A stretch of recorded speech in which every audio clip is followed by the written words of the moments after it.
कोणावरतीही लादला नाही. कोणावरती लादलाय असं तुम्ही मला सांगितलं तर तुम्हाला मी सांगेन. एक गोष्ट लक्षात घ्या, मला माझं घर आहे, त्या वसईमध्ये माझे एखादी स्वतःचे घर आहे, माझं स्वतःचं घर आहे, माझं स्वतःचं घर आहे, माझं घर आहे, माझ्या वडिलांपासून असणारं घर आहे.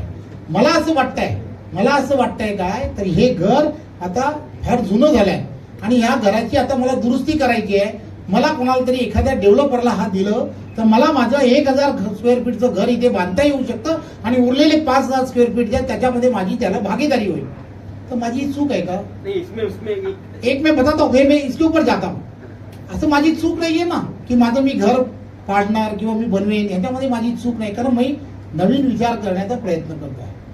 या सगळे प्रोजेक्ट जे आहेत, हे सगळे प्रोजेक्ट एखाद्या वेळेला जेवेळेला प्रोजेक्ट तयार करण्याची गोष्ट होते, 4 माणसं त्याचा सगळ्यांचा विचार ज्यावेळेला करतात की ह्या सगळ्या गोष्टी, जसं आता या ठिकाणी कोणता कायदा करावा किंवा काय करावं या संदर्भात होतं, तसा प्रोजेक्ट तयार करावा असं जेव्हा ठरतं.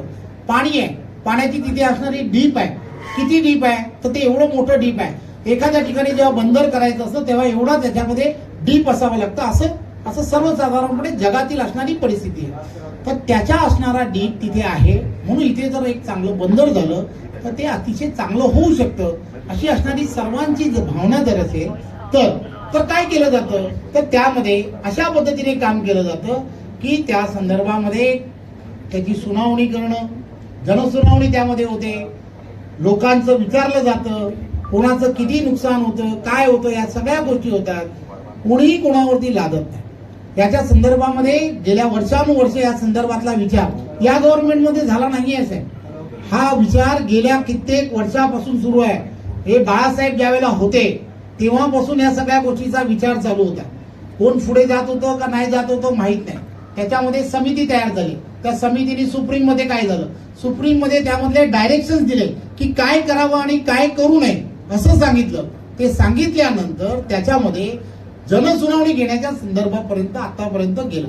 आता त्यामध्ये जनसुनावणीमध्ये 100 लोकांनी सांगितलं की याला विरोध आहे, तर नाही होणार. 90 जणांनी सांगितलं तर त्याला विरोध आहे, तर होणार नाही.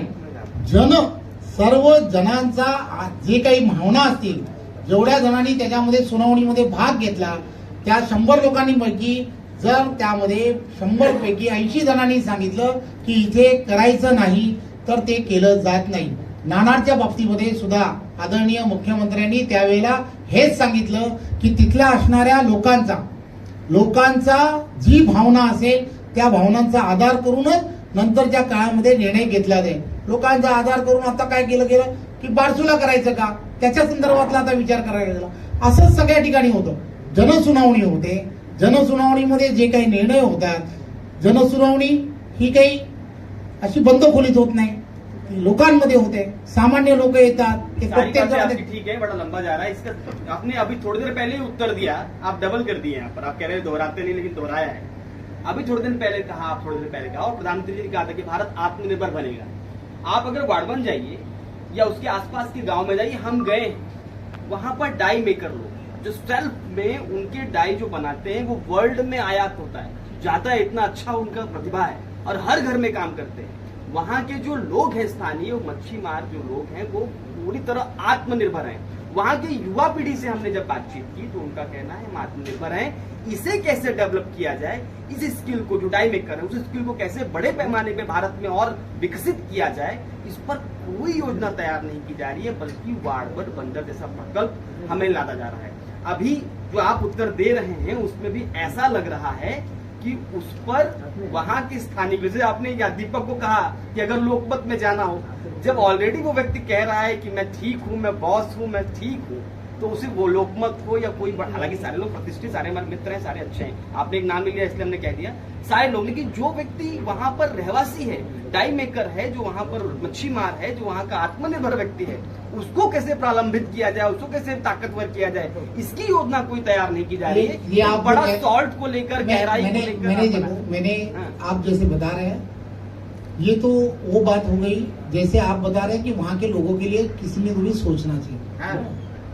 ये तो जनसुनावणी जब होती है ना, तो ये सब मुद्दे जो होते हैं ना, यही मुद्दे वहां पर रेज करने इसका मतलब हुई नहीं. तो जनसुनवाई हो गई ना। हुई है। हाँ तो हुई, तो उसका इसलिए उसका आई होगी रिजल्ट ना। आ गया? नहीं आया। मेरी बात सुनिए आप, उसका रिजल्ट नहीं आया अब तक। जिन लोगों ने मुद्दे रेज किए उसके मुद्दों के ऊपर क्या कर सकते हैं, क्या नहीं कर सकते, अब तक नहीं हुआ। हम जो चर्चा कर रहे हैं ना, वो चर्चा क्या करके कल काम चालू होने वाला है, ऐसी नहीं है ना।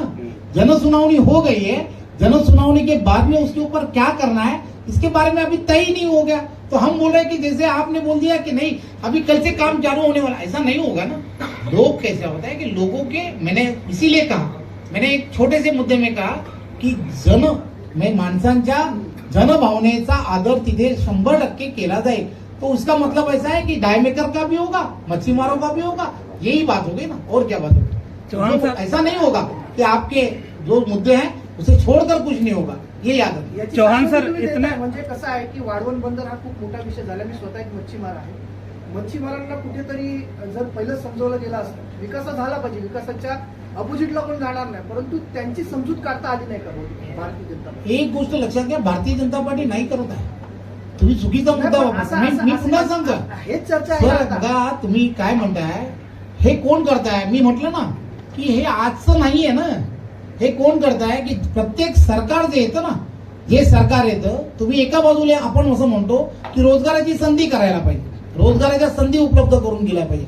तर रोजगाराच्या संधी काय असू शकतात असं जेव्हा आम्ही विचार करतो, किंवा आता हा रिपोर्ट कोणाचा आहे, टाटा कन्सल्टंट यांचा रिपोर्ट काय, तर आज आपल्याला वेगवेगळ्या संधी ज्या भविष्यामध्ये उपलब्ध होऊ शकतात त्या कशामध्ये होऊ शकतात, तर आयटी मध्ये होऊ शकतात, या सगळ्या गोष्टीमध्ये, पर्यटनामध्ये होऊ शकतात.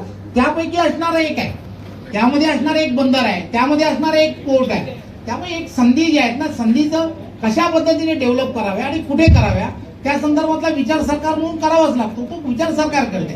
त्यामुळे झालाय असं नाही ना, त्यामुळे त्या दिशेने जाते सरकार. चौहान सर, आपने इतना लंबा ये स्पीच किया, ये स्पीच पत्रकारों से वार्ता कम एक पॉलिटिकल स्पीच लगा। इस स्पीच की कुछ जो चीजें हैं, गलत है? नहीं गलत नहीं है, इसके कुछ चीजें हैं तो पर्दे के दो पहलू दिखाई दिए।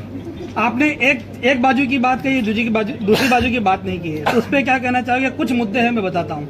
पहला एक मुद्दा आपने ये कहा कि पिछले कालों में बोफोर्स घोटाला हुआ तो अभी राफेल का आपने नाम नहीं लिया। फिर आपने आंकड़ा बताया कि शेतकरी को हम इतना पैसा दे रहे हैं, तो आपने शेतकरियों की बढ़ती हुई आत्महत्या के ऊपर कुछ नहीं बोला, उनका आंकड़ा नहीं बताया। आपने बोला कि ना खाऊंगा ना खाने दूंगा। तो आज सरकारी दफ्तर में कहीं भी बिना पैसे दिए काम होता है क्या? इसका एक भी उदाहरण बताइए, उस पर कोई चर्चा नहीं है। एक पहलू दिखाया जा रहा है, दूसरा नहीं दिखाया जा रहा है। उसके बाद में आपने उद्धव ठाकरे जी के ऊपर आरोप लगाया कि उनकी सरकार में कुछ नहीं किया।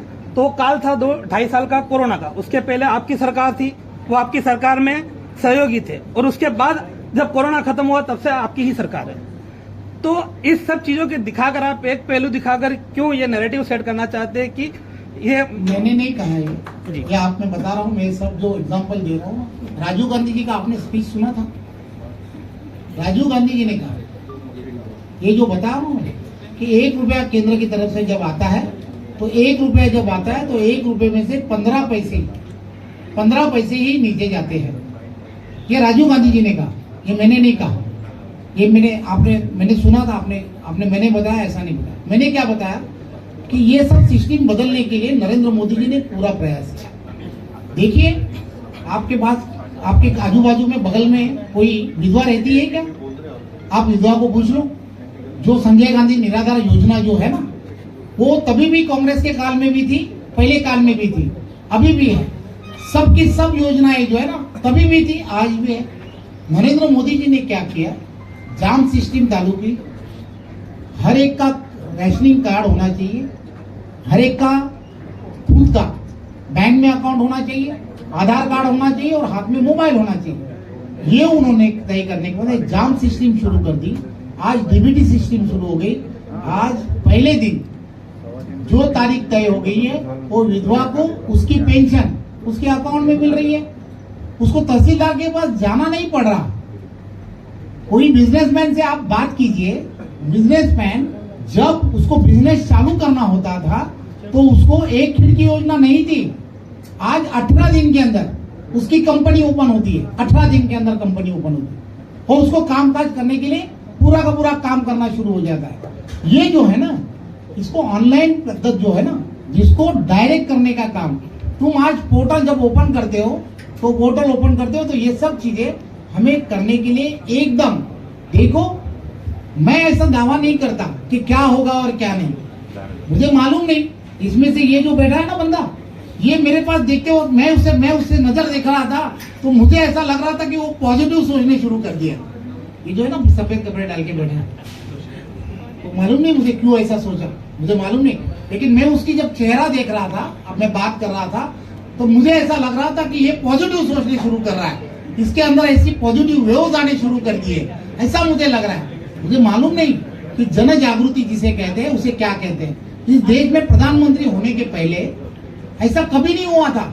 ये जो स्वच्छ भारत मिशन है ना, ये गांधी जी ने शुरू किया था। महात्मा गांधी जी ने ऐसा बोला था कि देश अगर हमारी आजादी के बाद में सबसे पहले अगर कुछ करना चाहिए तो हमें स्वच्छता के बाद ध्यान देना चाहिए। मुद्दे की बात अभी भी भटक नहीं, रही है। मैं बता रहा हूँ ना, लेकिन ये मुद्दा जो है, तो ऐसी जब बात करने शुरू हो गई तो नरेंद्र मोदी पंतप्रधान होने के बाद में उन्होंने तय कर लिया कि स्वच्छ भारत मिशन ये जन जागृति का एक भाग होना चाहिए। उन्होंने खुद ने हाथ में झाड़ू ले ली, हमने भी ले ली, आपने भी ले ली।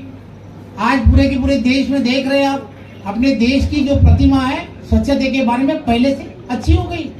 ये जो मुद्दे है ना, ये मुद्दे थोड़ा से अलग है। मैं जैसे बता रहा हूँ कि हर वो आदमी है ना, व्यक्ति जोड़े वल्ली, हर आदमी की मैं पहचान नहीं कर सकता। इसका कारण ऐसा है कि वो सरकारी दफ्तर में काम करने वाला, जो मैं आपने मुझे मालूम नहीं, मैं एक व्यापारी हूँ ना, तो मैं पहले चालान भरने जाता था स्टेट बैंक के अंदर। आप लोग में से कितने जन जाते हैं मुझे मालूम नहीं, लेकिन मैं पहले चालान भरने, जब इंटरटेनमेंट टैक्स का चालान भरने जाता था, तो स्टेट बैंक की जो वहां पर काउंटर पे बैठी हुई जो महिला होती थी ना, तो वो ऐसे कहती थी, 12 बज जाते तो खिड़की बंद कर देती थी, नहीं मेरा अभी लंच टाइम है, बाद में आओ, 2 घंटे के बाद में हमें मिलना चाहिए। अभी ऐसा नहीं होता भाई साहब, मुझे चालान भरना है ना, तो मैं ऑनलाइन भरना शुरू कर दे रहा हूँ। मुझे वो स्टेट बैंक के उस दफ्तर में जाने की जरूरत नहीं है। हम जो बता रहे हैं इसका कारण ऐसा है कि आज जो क्रांति की शुरुआत हो गई है, ऐसा नहीं है कि सब बदल गया है, सब बदल गया ऐसा मैं नहीं कहता, मेरा ये दावा नहीं है। लेकिन जो लोग आज प्रधानमंत्री के रेस में हैं, वो लोग उतने कैपेबल नहीं है कि देश को आगे ले जा सके।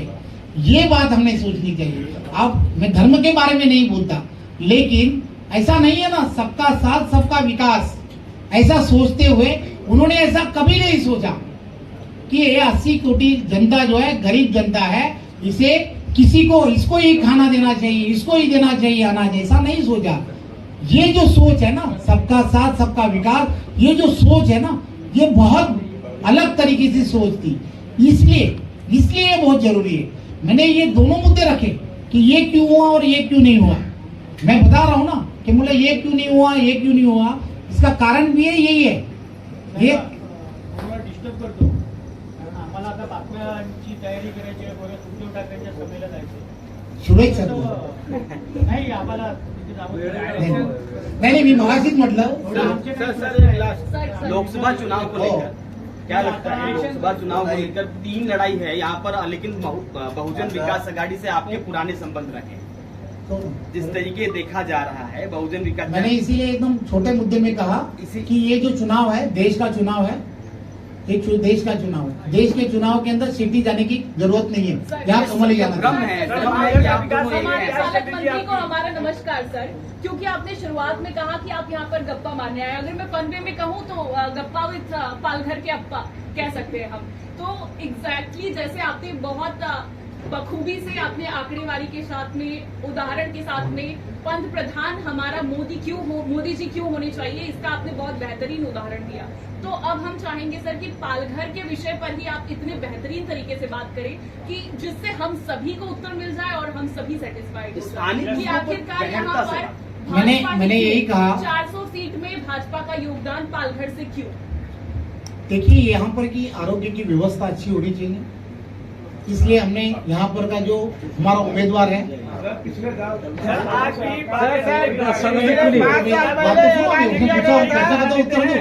तो हमारा उम्मीदवार जो है वो डॉक्टर है। सर पालघर में ऐलान किया गया था मेडिकल कॉलेज चलेगा, आपके अमल में नहीं आया।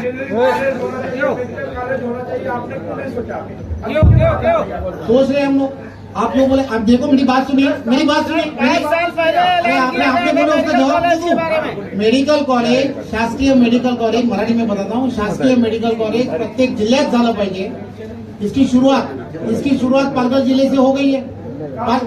पालघर जिले में हमारे जैसे जो ये है ना, वहाँ पर हो गई है। ये तो मैं बता रहा हूँ आपको कि यहाँ पर हो गई है। 2 मेडिकल कॉलेज जो है, 2 मेडिकल कॉलेज की शुरुआत हो गई है। ये सब चीज हो गई।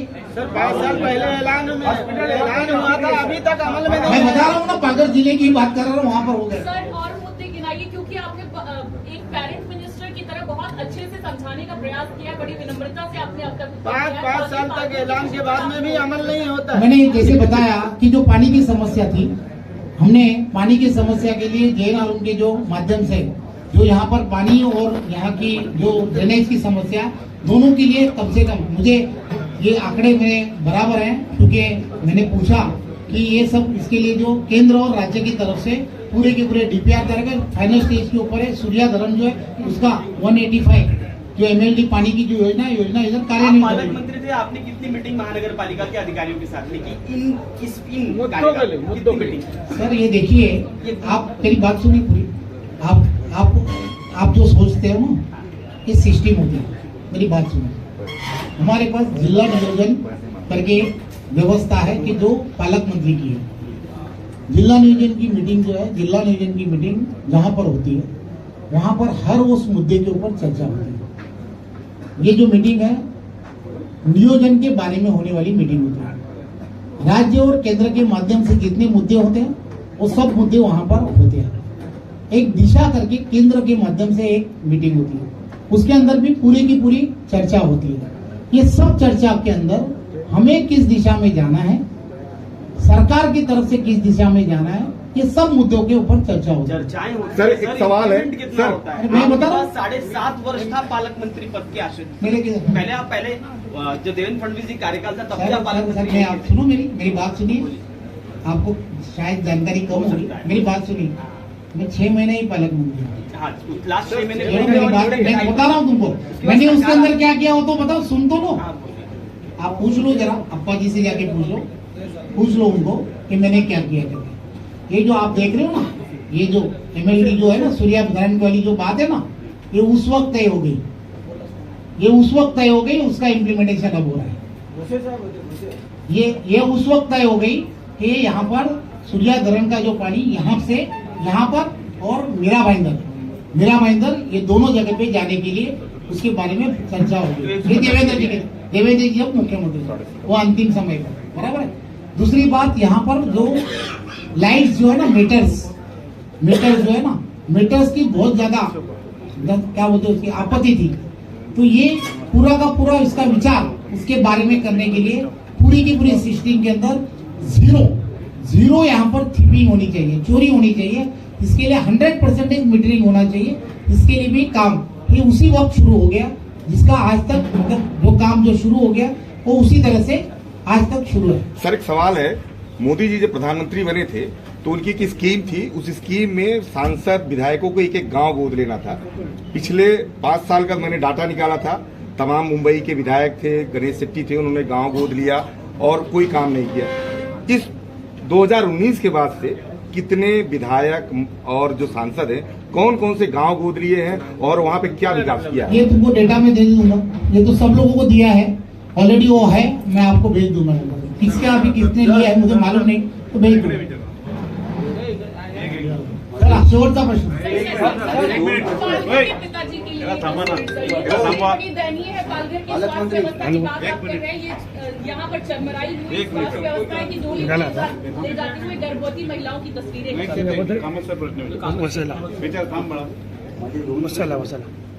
प्रश्न पक्षाच्या लाभाचा आहे. जनतेमध्ये एक मोठ्या प्रमाणात असा एक समज वसुलीला मला पसरवला जातो, संविधान. संविधान धोक्यात आहे. प्रार्थनास्थळामधून विशिष्ट वर्गाच्या प्रार्थनास्थळामधून त्या संदर्भात प्रचार केला जातो. अर्थात ते त्यांचं अभिव्यक्ती स्वातंत्र्य आहे, त्याला आक्षेप घेण्याचा भाग नाही. पण हा जो खोटा प्रचार फोडण्यामध्ये आपली यंत्रणा कुठेतरी अपयशी ठरते. हे सत्य आहे.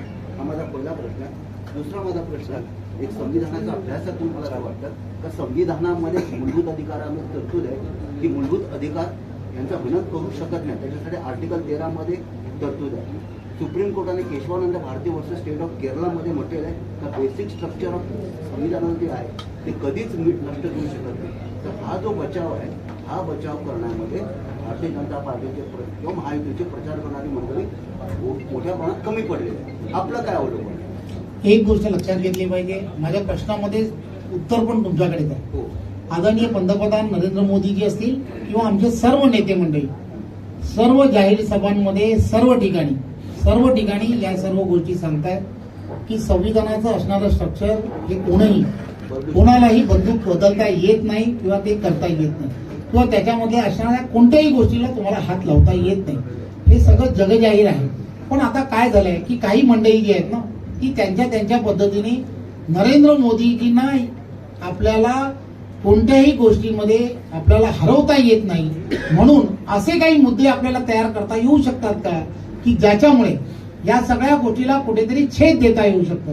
म्हणून मग तुम्ही पाहिलं असेल की ही सगळी मंडळी जी आहेत ही त्या ठिकाणी जाऊन अशा पद्धतीचा अपप्रचार करतायत. आम्ही स्वतः असा विचार करतो की त्या ठिकाणी जाऊन प्रत्येकाला हे समजवण्याचा प्रयत्न करतो. त्यामध्ये बऱ्याच ठिकाणी आम्हाला यश येतं, परंतु काही ठिकाणी कसं असतं की काही ठिकाणी मानसिकता जर कोणी त्या दिशेने न्यायचं ठरवलं असेल तर त्याला तुम्ही आणि आम्ही काही करू शकत नाही. कारण कसं असतं की एखादी गोष्ट समजवणं किंवा एखादी गोष्ट पटवून सांगणं इथपर्यंतच आपल्याला जमू शकतं. परंतु एखाद्याने ते ठरवलंच आहे की आम्हाला असाच प्रचार करायचा आहे, विश्वाचा प्रचार करायचा असेल तर त्याला आम्ही काय करायचं. त्यात माझा शेवटचा प्रश्न असा आहे, वाढवणच्या संदर्भात प्रश्न उपस्थित केले गेले.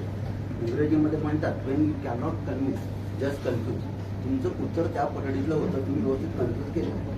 तो राम तो मुद्दा नाही. तुम्ही म्हटलं भाजपा हे बंदर करत नाही, मान्य आहे. परंतु आदरणीय रामभाऊ नाईक परवा जेव्हा सातपाटीला गेले होते तेव्हा तिथल्या मच्छीमार समाजाने त्यांना सांगितलं जे बंदराच्या पाठीशी आहेत त्यांच्यासाठी मतं मागायला येऊ नका. याचा अन्वयार्थ असा निघतो की त्या समाजामध्ये मोठ्या प्रमाणात असं समर्थन केलं आहे तर भारतीय जनता पार्टी वाढवून बंदर करते आणि त्याचा एक मोठ्या प्रमाणात धक्का भाजपला बसू शकेल. तर त्यात बचाव काय आहे का आपल्याकडे?